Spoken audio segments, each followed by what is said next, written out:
থেকে 17 দিন আগে নিয়েছি 45টা বাচ্চা, মানে 43টা বাচ্চা। বাচ্চার ভিতরে আল্লাহর রহমতে সবগুলো বাচ্চাই বেঁচে আছে।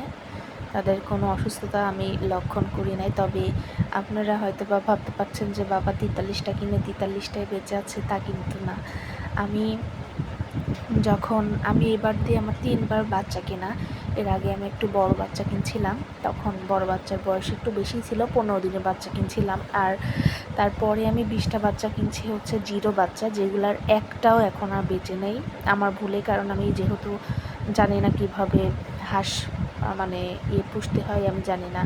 কিন্তু ওই 20টা হাঁস হারিয়ে আমি এখন বুঝতে পারলাম যে আসলে কিভাবে হাঁস পালন করতে হয়।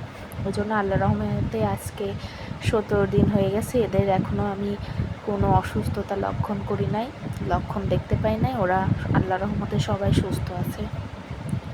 ওদের খাওয়া, নড়াচড়া এগুলো দেখলেই বোঝা যায় সুস্থ। তবে একটা বাচ্চা অনেক ছোট, কয়েকটা বাচ্চা অনেক ছোট আছে, দেখতে পাচ্ছেন ওখানে একটা ছোট্ট বাচ্চা ঘুরতেছে।